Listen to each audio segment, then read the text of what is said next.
Okay, our lecturer today is an eminent scientist, Bonny Schumaker from JPL, who has had several other careers in her life. She has been a concert pianist with the Walking Philharmonic Orchestra. She has been a professional model. She has been a captain flying 737s for Continental Airlines. And she is currently, and she got her PhD here at Caltech under Carlton Caves with me kibitzing on the side. She laid the foundations, mathematical foundations, for much of the work that's being done currently on QND designs for advanced flight interferometers.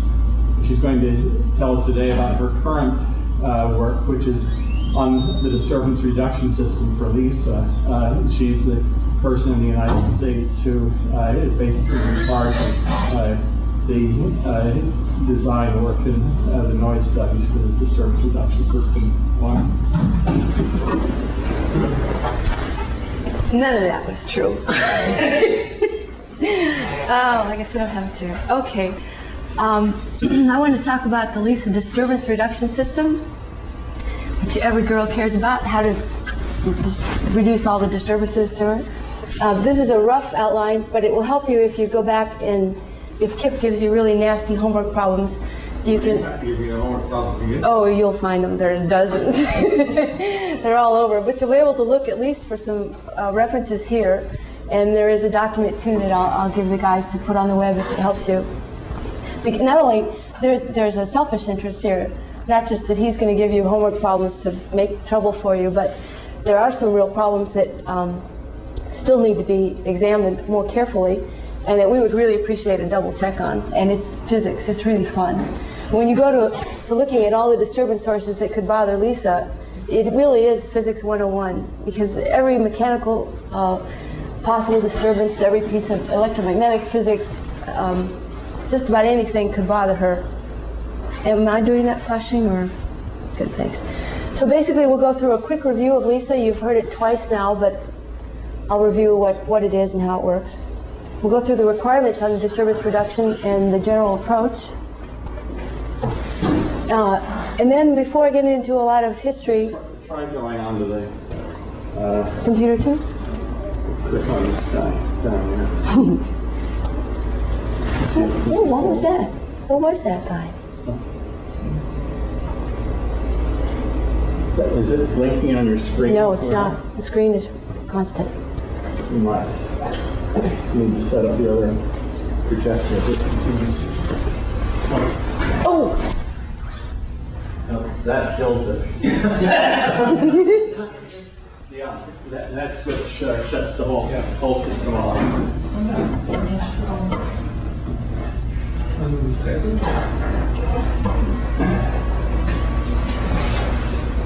Can we reboot? That does a complete reboot. No, it's smiling. I think it should work. It's without rebooting the computer. 10, 9, 8. And we should do this for landings. 3, 2, hit. Oh. You know, it's supposed to. That's good. Thank you.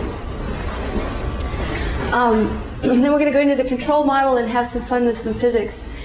I do this selfishly so that we get through the physics, even though it's harder equations, because that's what we'd love to have your help on, and it really is fun.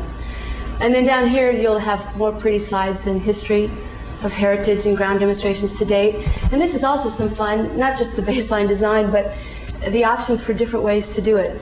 And this is where some real research opportunities come in. Okay. Oh, you know what? Now that it's different on my screen, I don't know how to go to the next one. Just click the Next. No, just Click the bottom one? Yeah, just click your mouse button, left mouse button. And the right one goes backwards? Or this. Oh, great. Great, That's thanks. the simplest way. Okay, just one more pretty picture to add to the 5 or 6 or 7 you've seen already, and a review. And I can see each of you have been here, so I'll go through really quickly. It's a constellation of 3 spacecraft, and each of the 3 spacecraft are in a 1-year solar orbit, 1% eccentricity, so it's just barely inclined to the ecliptic. And the whole triangle is tipped at about 60 degrees. Why do I care about that? That's because the normal of the solar panel to the sun is about 30 degrees to the sun around the entire orbit, which gives us a very stable solar illumination. And that's particularly important to the disturbance reduction, because that means the only noise we worry about is from variations in the spacecraft power and the solar flux. And the triangle center is about 20 degrees or 1/3 of an AU behind the Earth in Earth's orbit. That means about 50 million kilometers, and the arm lengths are about 1/10 of that, about 5 million kilometers. They don't remain constant relative to each other. It would be great if they would, but 20 degrees behind the Earth is not a Lagrange point. More like 60 degrees would be better. As a result, the arm lengths vary by about 1 or 2% over a year. And you've seen all this before. In fact, this is a prettier picture describing what the orbits do, as said on the previous one that Bill Fokker gave you. The measurement concept, you already know that as well. Each of the 3 spacecraft has 2 nearly free-falling proof masses. And they serve 2 purposes. Each proof mass, first of all, is a reference mirror to reflect the laser light from the other spacecraft. And secondly, it's a reference point, or one of 2 reference points that serve as a common reference point for drag-free control of the spacecraft.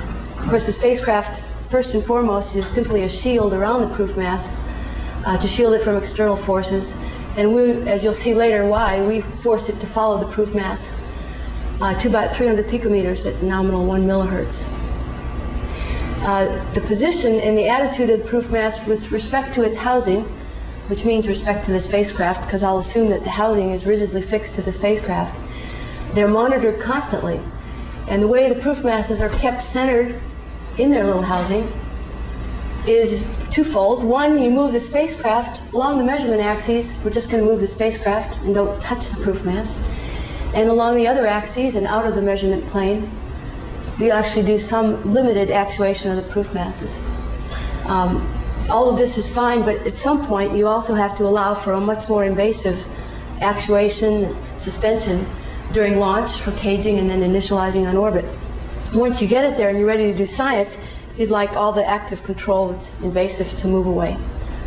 So there are several options for the sensing and the actuation. The first one, which is the baseline right now, is capacitive.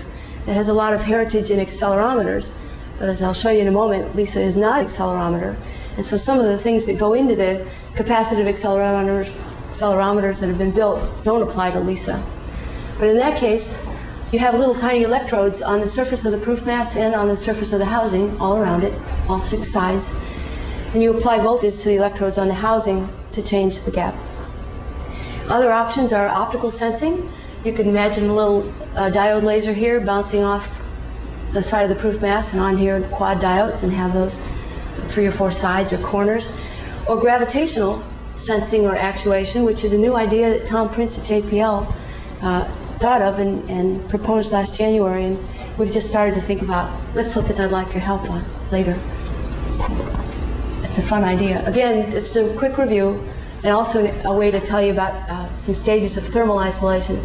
Here's one of the LISA spacecrafts with its thermal shield on the top, little end. So supposedly these are 30-centimeter antennas for telemetry, but they look pretty tiny here.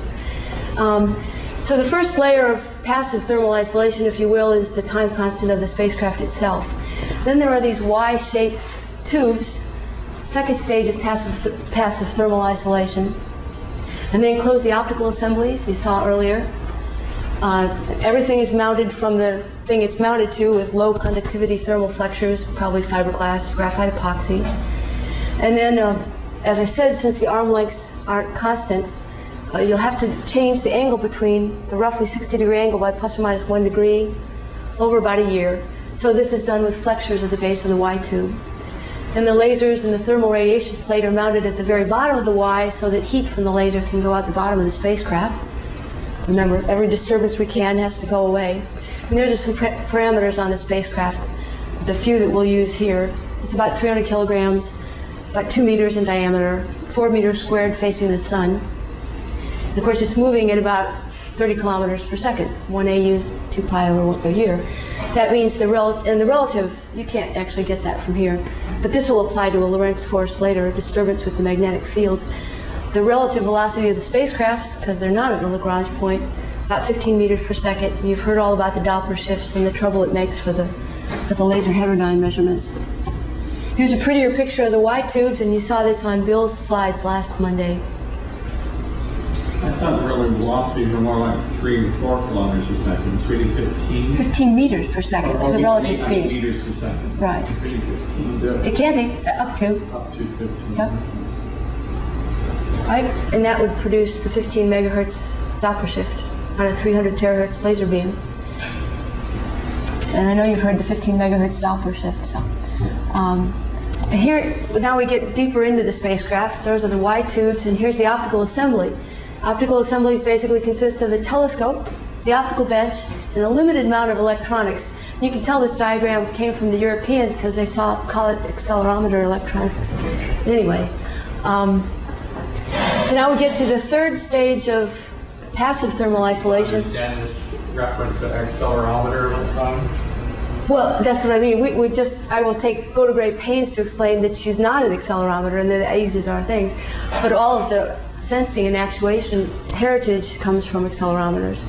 So some of the diagrams still refer to it as an accelerometer. But there also is a political issue. Oh, I was keeping that quiet. You're welcome to bring that up. I did mention the Europeans made this picture. Okay, go ahead. And call it accelerometer electronics. But it would definitely make it much harder if we tried to function as an accelerometer. So there's a support cylinder that goes all the way around this. Again, it's a graphite epoxy, another item of low thermal conductivity, and that's our third stage.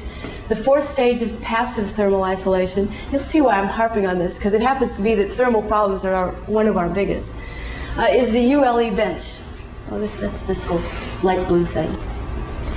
Here's the housing around the proof mass, and it's made of titanium. Vacuum enclosure there, and there's our proof mass. So I'm hoping somebody's going to ask, why titanium? All this emphasis on low thermal conductivity. Titanium is not particularly low thermal conductivity.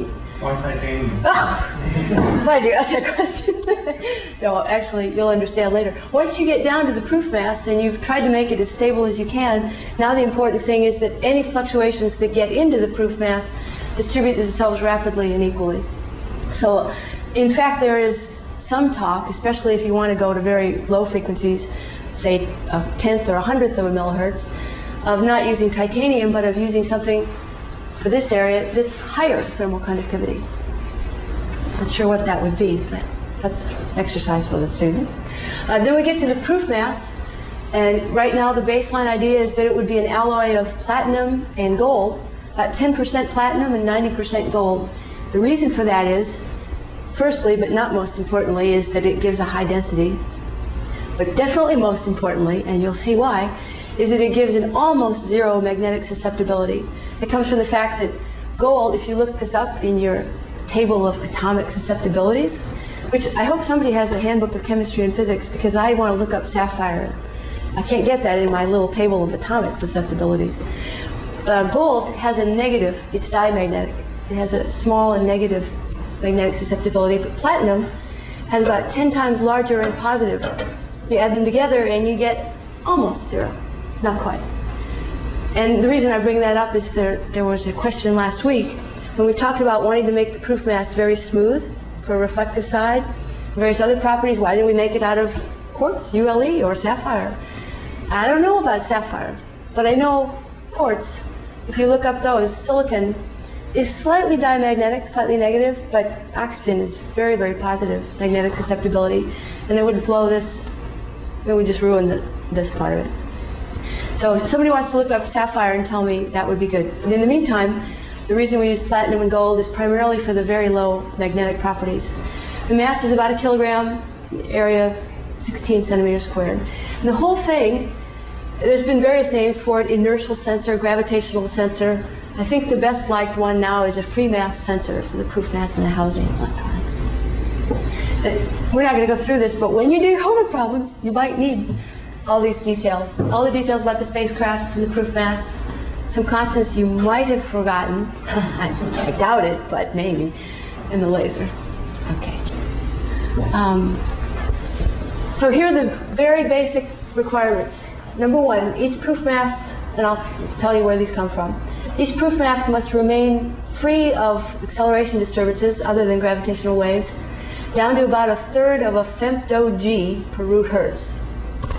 And of course, this is only true in the lower end of the bandwidth measurement, maybe 10 to the minus 5 hertz, but certainly 10 to the minus 4 hertz, up to about 10 millihertz. Secondly, each proof mass has to remain centered within its housing to about 300 picometers and millihertz, and aligned with the measurement optics to roughly 30 milliarc seconds. So what's the general approach to these general requirements? Well, first of all, find out what all the disturbances are, both from the spacecraft and the space environment. That means the sun and the interplanetary magnetic field and cosmic rays. Minimize them in whatever way you can think of, other than talking to God and changing the cosmic ray flux or something. And then isolate the proof masses if you can. Secondly, since we know there's this DC force from the solar flux on the spacecraft, you know that if you don't do something, they're going to jam right into the proof masses. So some sense you're going to have to move the spacecraft, and we're not going to move the proof masses, at least along the plane of the measurement. And secondly, out of measurement plane, as necessary, in a limited way, we'll actuate the proof masses to keep them centered in the housing. So the general challenges to this general approach to the general requirements are, one, somehow you have to monitor the proof mass spacecraft relative position and attitude. That's 6 degrees of freedom per proof mass, 2 proof masses per spacecraft, 3 spacecraft, mounts up quickly. Secondly, you have to control the spacecraft position, and you've already heard about the micro-Newton thrusters that we'll plan to use that get their information from the position sensors, which we have yet to decide what these are. Thirdly, somehow you're going to control the out-of-plane proof mass motion without coupling into the crucial measurement plane.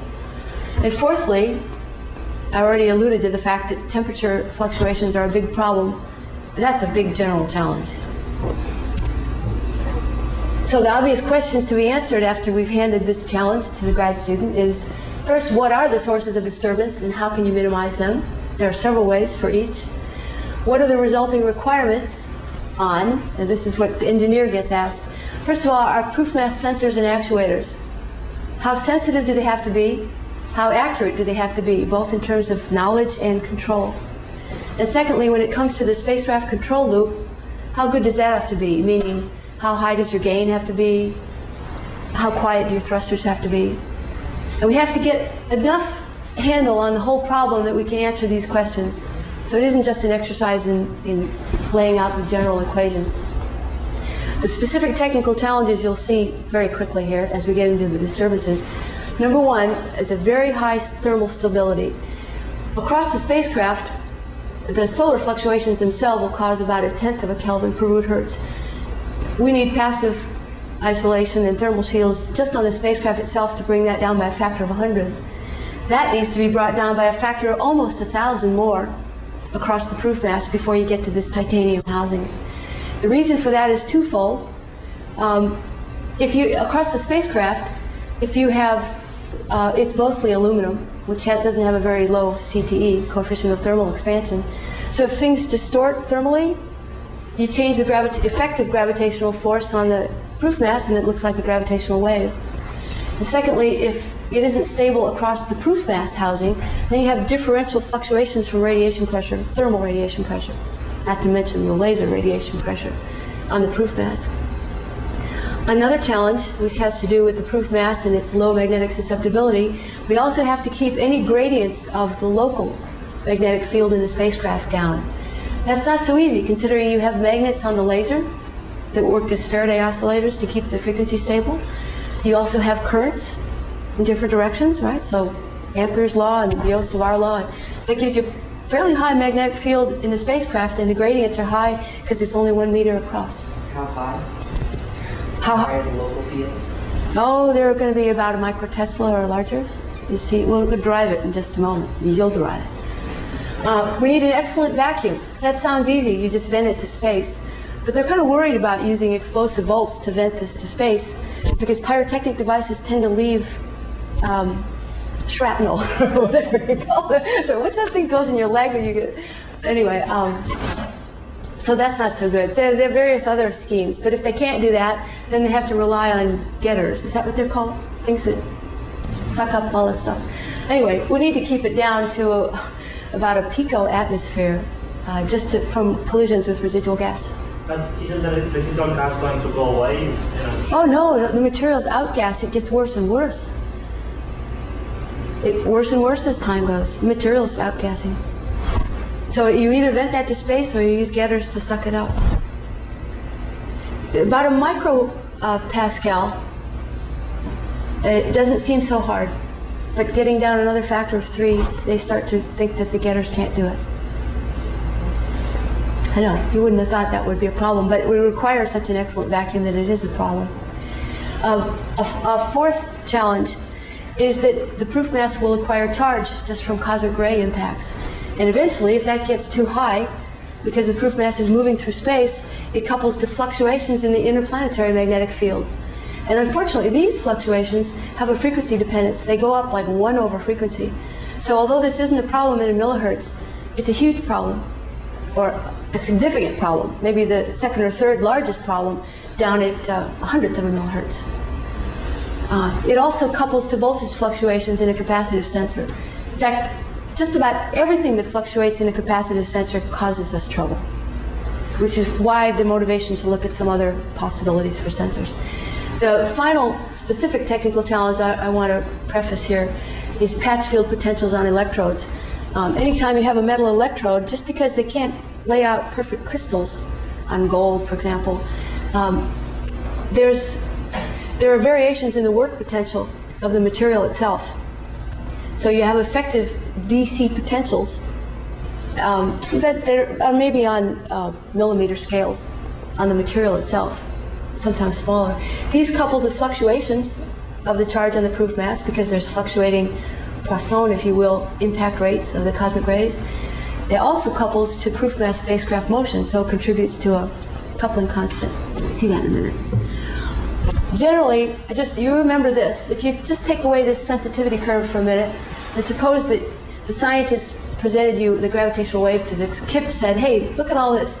You guys figure out a way to see as much of this stuff as you can, and particularly we want to see stuff down here because LIGO's up here.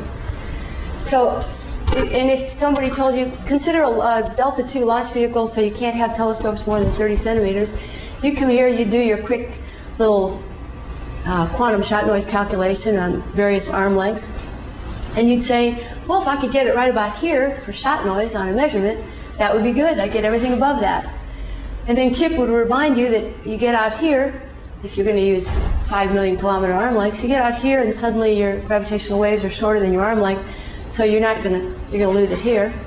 And then somebody else like Pete Bender would come along and say, well, wait a minute, you've got all this physics bothering you, all these disturbances, and even if you're going to call it white noise, at some point a white noise acceleration leads to a 1 over f squared displacement noise. So at some point that goes up. So we'll see where this comes. I won't go through this in detail, but you can, or at least you have a reference to prove it to yourself. If gravitational wave physics says we'd like to be sensitive for frequencies under 30 millihertz, that tells us that we need arm lengths in an interferometer that are at least 5 million kilometers apart. If we tell you you can't afford more than the Delta II launch vehicle, that's going to limit your telescope sizes. Technology says, well, let's see, the optics efficiencies are really best at about 0.5 to 1 micron. Laser power with pump diodes is probably best at about 1 micron, because if you double it, you lose power. So that gives you your telescope size and your laser frequency and your laser power.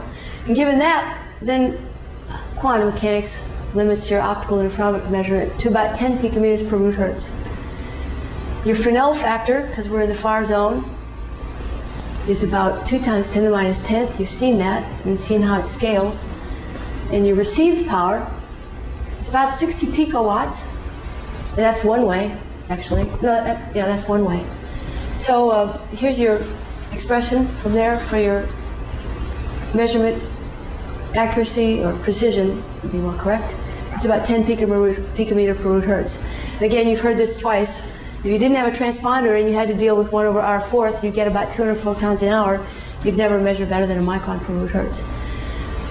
So this is consistent. Take it right from here with a strain of about 8 times 10 to the minus 21, the factor of 4 from a round trip measurement in 2 arms.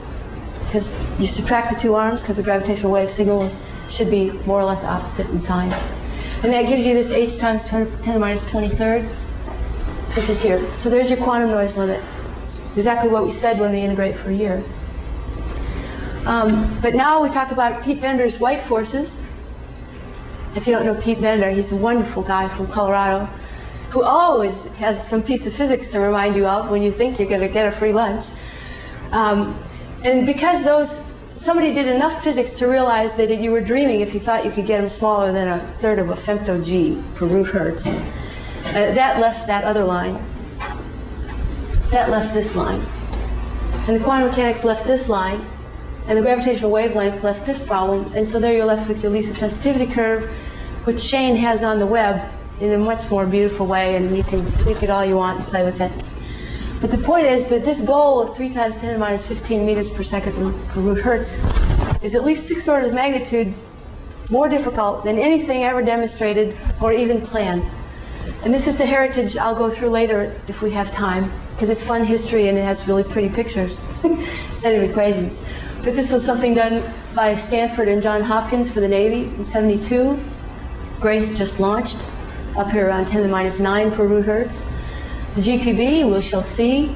Ujvash is a ground demonstration experiment with a torsion pendulum, down here around 5 times 10 to the minus 13. DRS is ST7. It's a new millennium project to be launched in about 4 years. So this is the Lisa test. The Lisa test package, all the different names for it, ST7. It's kind of confusing, but they decided to name it DRS, which is problematic for me, but anyway. And then here's Lisa. Okay, just a little reality check here on what this means. When we talk about 10 picometers per root hertz and 3 times 10 to the minus 15 meters per second squared, let's take a 10 millihertz bandwidth in Lisa. So that means that we don't want, in that bandwidth, she's not to move more than 1 picometer. She's not to have pressure fluctuations more than 1/4 of a piconewton per meter squared. She's not to have force fluctuations more than 40% of a femtonewton. What is this? All right, so here's just a few facts to remind you for fun. That 100 micronewtons per meter squared, when we talk about pressure, is like a barely audible whisper at 2 meters. If we look at the DC solar pressure, it's about 10 micronewtons. And all I've done here is taken the solar constant, taken the worst case of 2, which is a perfectly reflecting spacecraft. The best case would be a factor of 1 if it were perfectly absorbing. And I come out with that DC solar pressure. That's about a barely audible whisper at 6 meters.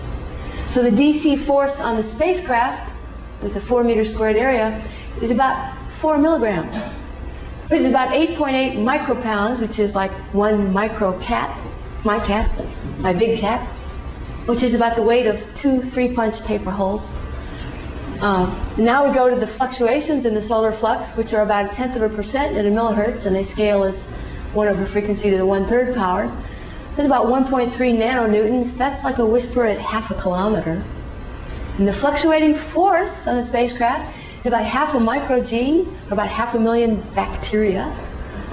But that's the spacecraft. What are we demanding for the proof mass on Lisa? We're demanding a pressure fluctuation no greater than a whisper at about 25 miles. That's like somebody at the top of Catalina runway. 1 over 500,000 of the bacteria. What? 1 over 500,000 of the bacteria, right? Yes, 1/2 of a microgram. Yeah, 500 nanograms. I think this is roughly, I suppose it depends which bacteria we're talking about. Giardia or something, I think it's what it But it should be 1 over 500,000, not like, No, no? Oh. no, it's 500,000 bacteria. The bacteria are lighter. Bacteria are about a picogram. Giardia, what I looked up. You may have larger bacteria than I do. And anyway, and the maximum force fluctuation on the proof mass is about the weight of 1/25th of a bacteria. So this is very sensitive growth. All right, so we talked about accelerometers. Forgetting the political problem, let's see the advantages of why she isn't. What does an accelerometer do? It tries to measure the non-gravitational forces on the spacecraft, or whatever is your final object of interest, via servo-controlled test mass, or proof mass. The Triad did it on a spacecraft with a spherical proof mass.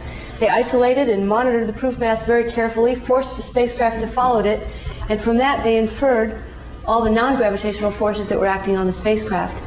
All the gravity gradiometers on Aristoteles, for example, they're all doing that. And once you try to do that, when your basic data is your acceleration, it's not that you're trying to do something and just minimize the acceleration, but you're actually trying to measure what the acceleration is. Then you have to minimize the disturbances to both the spacecraft and the proof mass. Because the acceleration is your data, your final data, there are very stringent requirements on the linearity, the stability, and the scale factor accuracy of your sensors. Your readout sensitivity has to be very high. For gradio, which is the gravity gradiometers, the capacitive accelerometers used on Aristoteles, they needed 6 picometers per root hertz. It's about 3 orders of magnitude more than LISA needs. See, LISA's easy. You need a very strong coupling between the proof mass and spacecraft because they have to respond to each other quickly and tightly, and yet you want no back action. That means that if you're using capacitive sensing, the gaps between the proof mass and the electrode are very small. On gradio, again, they were 30 microns on 2 sides and 300 microns on the bigger side, the sensitive side. Small gaps means very large disturbance from any fluctuations in the voltages on the electrodes or the charge. It's just hard, really hard. So here, for the first time, maybe the only place this entire lecture, something is going to look easy for LISA. All we care about is minimizing the disturbances to the proof masses. And we just say, okay, keep the spacecraft reasonably centered around the proof mass. That's all. A readout sensitivity of about 1 nanometer per root hertz is quite sufficient in our bandwidth. We want a very weak coupling. We really would just assume the proof mass didn't know the spacecraft was there. We need proof mass sensing for 6 degrees of freedom, but really we're only going to actuate in 5, and that very limited. So large gaps are fine. Large gaps are good. The baseline design right now is capacitive sensors and actuators, only because that's the only heritage, essentially, that we have. So they're the type that were used on Aristoteles, gradiometers.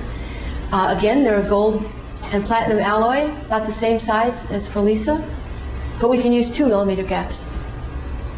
We still have serious noise from the fluctuating charge, patch field potentials, especially at low frequency, because some of those effects go as 1 over frequency.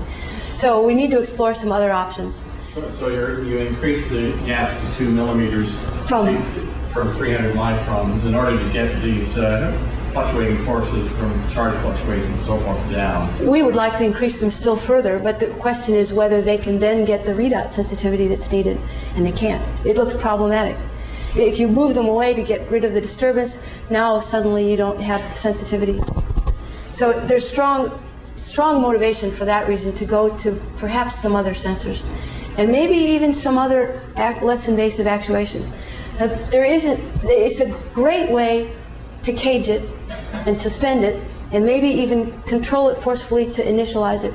But after that, you'd like to move them away and find some other less invasive way to sense it. And there's also an option of using a sphere instead of a cube. I'll go into that briefly later because I'd like to spend some time on the physics. So I'm going to go into the control model. Even though this is boring equations, it gets to some really fun physics, I think, anyway. It'll make you remember everything you tried to forget from Physics 106. If you took it here at Caltech, I think, is it still 106? It's still 106, yeah.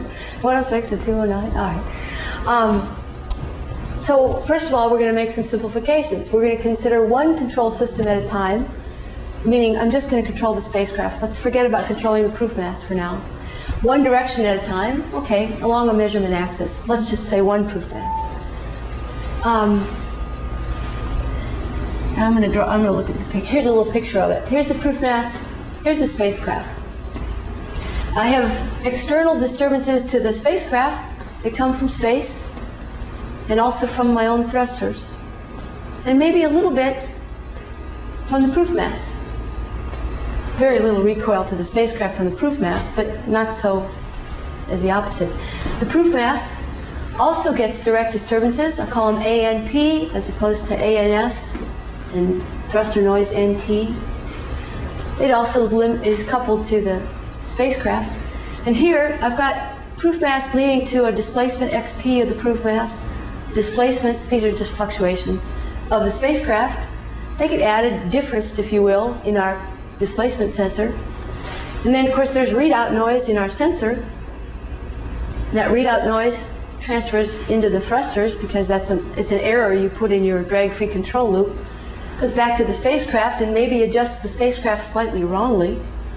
And it feeds back in that loop. But let's forget about this loop for now because I'm not going to actuate the proof masses. So nothing is coming back in the next few graphs and the rest of this lecture. Nothing is coming back from our sensors to our proof mass for now. Yeah? It's not going to come back through the whole lecture. Well, not in the equations. We can stay after if you like and discuss that. Okay, so you've got the spacecraft external disturbances and recoil from the proof mass plus its thruster noise. In the plane of the interferometer, I said the proof mass has two types of disturbances. There are the ANP, the direct ones from space. I've already talked about some of them, the thermal radiation pressure, cosmic ray impacts, residual gas pressure, laser radiation pressure, magnetic forces, because it's not completely diamagnetic, and it is a moving charge in a magnetic field of the interplanetary field, the gravitational thermal distortion and electrostatic forces from the sensor. It also suffers from recoil, both from our sensor and from the spacecraft itself.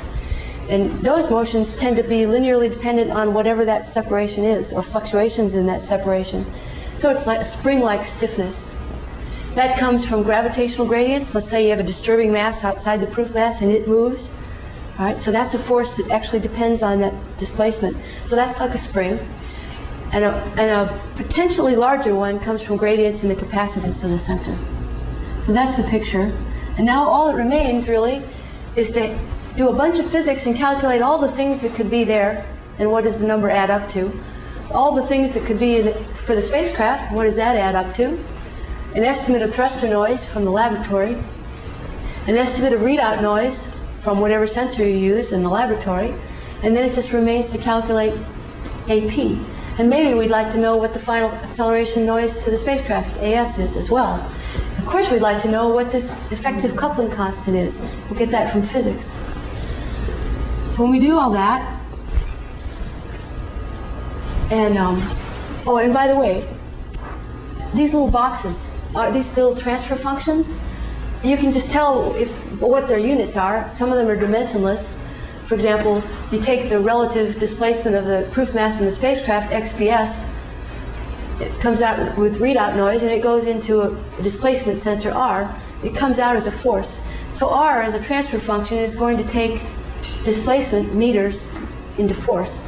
So you know that, for example, R and K for that matter too are going to have dimensions of 1 over second squared because they take position and put an acceleration out. The thruster noise takes an acceleration in and puts out an acceleration, so it's dimensionless. And the proof mass and spacecraft dynamics, these little boxes, they take acceleration in and put a displacement out. So nominally I'll say that they're 1 over omega squared. That's a rather simplistic assumption because they may have some complicated frequency dependence, but at the bare minimum you know that they have that frequency dependence. So then just solve the equations and assume that they're linear, and that's your first homework problem, or you can check that paper, and you get solutions for the final acceleration noise on the proof mass, the spacecraft, and the effective acceleration of the proof mass spacecraft gap, XPS. And all that's really important from these equations right now is that you see that first there's a dependence on the external noise to the proof mass, which is all the physics we calculate. Secondly, there's a dependence on the readout back action. We take that from whatever the sensor can do and note that they're multiplied by different factors. And then there's a contribution from the spacecraft noise and the thrusters. So all that remains is to calculate from physics what these are, take what your sensor can do, calculate what your spring-like coupling is, get the spacecraft acceleration noise from physics, and get the thruster noise from whatever they tell you at STEC or whichever thruster you're using, and you're done. Then, what does done mean? It means you're going to set a limit on the spacecraft control loop gain, which is going to be equal to the product of your transfer functions, U, and it comes in here, there. And you're also going to put a limit on your sensitivity. And notice that if you find a limit, just by saying that each of these terms has to be smaller than, say, 1 times 10 to the minus 15 meters per second squared per root hertz. And notice here that if you find a limit for your readout sensitivity, you've also found a limit for the relative motion of the proof mass in spacecraft.